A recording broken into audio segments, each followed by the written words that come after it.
నమస్తే, this is Soujanya. BJP నేత బండి సంజయ్ కుమారుడు భగీరథ్ మీద పోక్సో కేసు నమోదైంది. అలాగే ఆయన ప్రస్తుతం అబ్స్కాండ్ లో ఉన్నాడు. బెయిల్ కి ముందస్తు బెయిల్ కూడా పిటిషన్ అయితే దాఖలైంది. సో ఇవన్నీ ఒక ఎత్తు అయితే, సెక్షన్స్ మారినాయి ఆయనకి సంబంధించి. పోక్సోలో ఉన్న సెక్షన్స్ అయినా ఇంకే ఇతర సెక్షన్స్ మార్చారు. సో వీటి గురించి అయితే చర్చిద్దాము. అసలు అప్డేట్ ఏంటి అనేది మనతో పాటు సీనియర్ జర్నలిస్ట్ దాము బాలాజీ గారు. సార్ నమస్తే. సార్ నమస్తే. సార్ అంటే ఎట్లా తీసుకోవచ్చు ఇప్పుడు బండి సంజయ్ కుమారుడి కేసుకి సంబంధించి ఏ రకమైన మలుపు తిరుగుతుందని అనుకోవచ్చు? దీంట్లో అంటే అనేక కాంప్లెక్స్ కేసు అని చెప్పొచ్చు ఇది. ఎందుకంటే బండి సంజయ్ హోంశాఖ సహాయ మంత్రి కొడుకే అబ్స్కాండ్ లో ఉన్నాడు. అది ఫస్ట్ దీంట్లో విచిత్రమైన పరిణామం. ఎందుకంటే హోంశాఖ అంటేనే దేశ భద్రతకు సంబంధించిన శాఖ. దాన్ని చూస్తున్న అతని కొడుకే ఇది ఉన్నాడంటే అమిత్ షా కూడా తీవ్ర ఆగ్రహం వ్యక్తం పరిచినాడు. ఎందుకంటే ఇది మెల్లమెల్లగా నేషనల్ మీడియాకి వెళ్ళిపోయింది. సో కాంగ్రెస్ కూడా దీన్ని బలంగా అక్కడ తీసుకెళ్తుంది. ఆ ఒత్తిడితోనే ఇక్కడ కూడా రేవంత్ రెడ్డి చురుగ్గా కదిలాడని చెప్తున్నారు. సో ఎందుకంటే ఇది సెంట్రల్ గవర్నమెంట్ కి సంబంధించిన మినిస్టర్ కొడుకు కాబట్టి కాంగ్రెస్ కి ఇది ఒక పదునైన ఆయుధంగా పనికొస్తుంది. అయితే ఇక్కడ కాంగ్రెస్ పార్టీ పెద్దగా దీని మీద ఫోకస్ చేయట్లేదు. ఒకరిద్దరు మాట్లాడారు కానీ వాళ్ళు కూడా ఎఫెక్టివ్గా ఏం మాట్లాడలేదు. ఇక్కడ సమీకరణాలు వేరుగా ఉన్నాయి. సో అయితే ఇక్కడ దీన్ని బీఆర్ఎస్ గట్టిగా తీసుకుంది. బీఆర్ఎస్ నిజానికి వాళ్ళ రాజకీయ ప్రయోజనాల కోసం తీసుకున్నప్పటికీ బీఆర్ఎస్ తీసుకోవడం వల్లనే ఇది ఈ స్థాయి కన్నా వచ్చింది కనీసం. సో రేవంత్ రెడ్డి సీరియస్గా తీసుకుని సిట్ వేశాడు. ఈ సిట్టికి రితిరాజ్ డీసీపీ కూకట్పల్లి ఆమెను ఇన్ఛార్జిగా పెట్టాడు. ఆమె వచ్చిన తర్వాత ఈ విక్టిమ్ అమ్మాయి ఎవరైతే ఉన్నారో 17 ఏళ్ళ అమ్మాయి, ఆ అమ్మాయిని మళ్ళీ పిలిచి వాంగ్మూలం ఇప్పించారు. మామూలుగా అయితే అంతకుముందు కూడా వాంగ్మూలం ఇచ్చారు, కానీ పోలీసులు ఫస్ట్ అయితే కేసు తీసుకోలేదు. దాదాపు 6 గంటలు పేట బషీరాబాద్ పోలీస్ స్టేషన్లో ఎఫ్ఐఆర్ నమోదు చేయలేదు. ఈ లోపల అతనికి ఇన్ఫార్మ్ చేశారు బండి సంజయ్ కొడుక్కి. వాళ్ళు వెళ్ళి ఈ అమ్మాయి మీద రివర్స్ కేసు పెట్టారు. ఇప్పుడు అది కూడా ఒక రకంగా ఇరుక్కున్నట్టు అయింది. ఎందుకంటే పోక్సోలో ఏం చెప్తుందంటే, మనల్ని ఎవరున్నా హనీ ట్రాప్ చేసిన, ఒక 16 ఏళ్ళ అమ్మాయి నన్ను హనీ ట్రాప్ చేస్తే నేను ఆ అమ్మాయి హనీ ట్రాప్లో పడిపోయి సెక్సువల్గా కలిశాను అనుకోండి, పోక్సో కేసు నాకు వర్తిస్తుంది. ఆ అమ్మాయి ఇంటెన్షనల్గా చేసినా ఏ రకంగా చేసినా నేను 16 ఏళ్ళ అమ్మాయితో లైంగికంగా అనేది చేయకూడదు.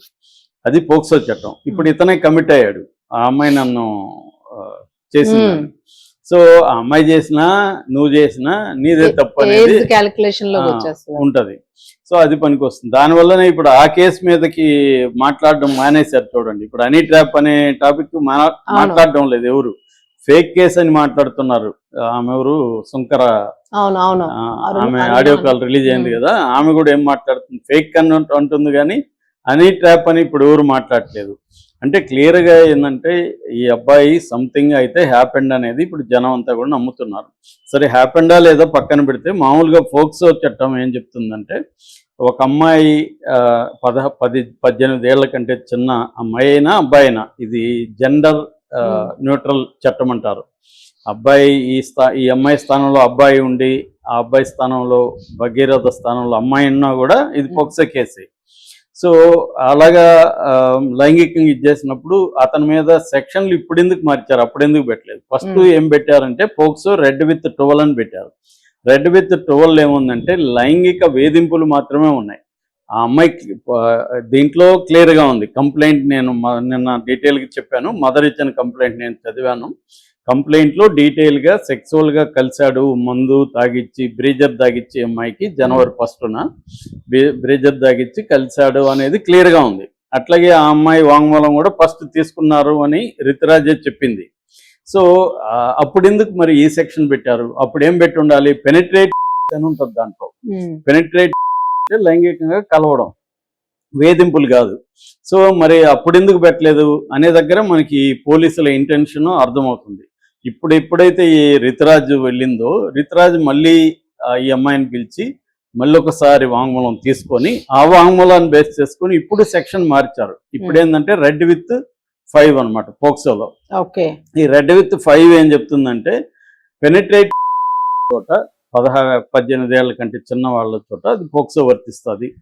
దీంట్లో శిక్ష మినిమం 20 ఏళ్ళు ఉంటుంది. మినిమం ప్రూవ్ అయితే మినిమం 20 ఏళ్ళు అది లైఫ్ పడే అవకాశం ఉంది. చాలా మందికి తెలియని విషయం అంటే మొన్న కూడా ఒక ఫ్రెండ్, సీనియర్ జర్నలిస్ట్ ఫ్రెండ్ అడిగారు, లైఫ్ అంటే 14 ఏళ్లే కదా సార్ అని.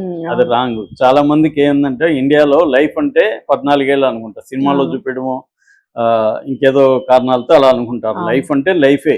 ఇప్పటికీ మన అదేంటి చలపతి విజయవర్ధనం చిలకలూరుపేట బస్ దహనంకి 35 ఏళ్ళుగా వాళ్ళు జైల్లోనే ఉన్నారు. నాకు తెలిసిన ఒక ఫ్రెండ్ 25 ఏళ్ళు 26 ఏళ్ళుగా జైల్లోనే ఉన్నాడు. సో చాలా మంది లైఫ్ ఫర్స్ అంటే అర్థం లైఫ్ అని. కాకపోతే 14 ఏళ్ళ తర్వాత జనరల్ ఆమ్నెస్టీ పెట్టి బయటికి వాళ్ళ సత్ప్రవర్తన అవన్నీ ఉంటే బయటకు వదిలే అవకాశం ఉంది. అంత తప్ప లైఫ్ అంటే లైఫే యాక్చువల్గా. సో ఈ అబ్బాయికి 20 ఏళ్ళు మినిమం లైఫ్ కూడా పడచ్చు, మరణశిక్ష కూడా పడే అవకాశాలు కూడా ఉన్నాయన్నమాట. ఎందుకంటే వీళ్ళే చేసుకుని వచ్చిన చట్టమేది, ఈ బీజేపీ వాళ్ళే బిఎన్ఎస్ఎస్ బిఎన్ఎస్ ఈ చట్టాలు వీళ్ళే తీసుకొచ్చారు. వీళ్ళు గొప్పగా కూడా టమ్ముకేసుకున్నారు. ముఖ్యంగా అమిత్ షా ఎక్కడ పోయినా మేము ఎంత గొప్ప చట్టాలు తెచ్చామని చెప్తున్నారు. మరి మీ చట్టాలే మీకు మీ హోమ్ మినిస్టర్కే కొడుకే వర్తించకపోతే ఇంకెవరికి వర్తిస్తుంది? సో ఇప్పుడు ఇది పెట్టారు.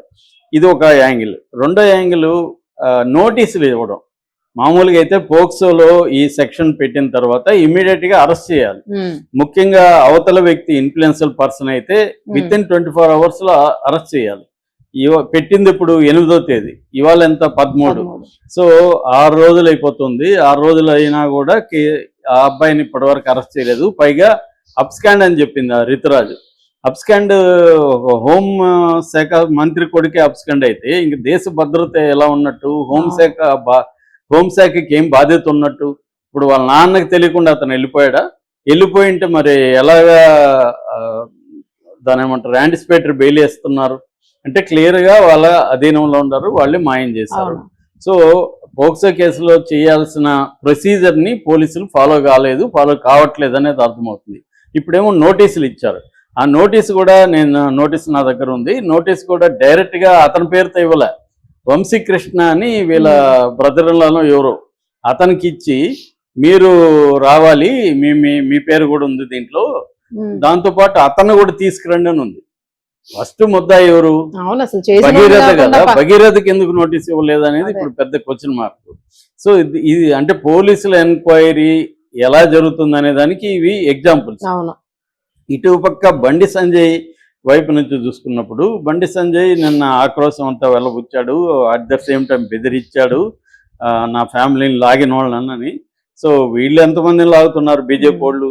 వీళ్ళు కనిపించిన వాళ్ళంతా వీళ్ళు కూడా వాళ్ళ ఫ్యామిలీలు లేవా? కాబట్టి రాజకీయాల్లో ఉన్నప్పుడు ఫ్యామిలీని లాగుతారు. వాళ్ళు చేయాల్సిన పని ఏంది? బండి సంజయ్ ఏం చేసి ఉండాలి? తన కొడుకుని పోలీసులకి తనే అప్పగించాలి, లీగల్గా ప్రొసీజర్ ప్రకారం మీరు వెళ్ళండి అని చెప్పాలి. ఎందుకంటే నా కొడుకైనా ఇంకెవరికైనా కూడా చట్టం ఒకటే అనేది ఆయన చెప్పాలి. అది చెప్పట్లేదు.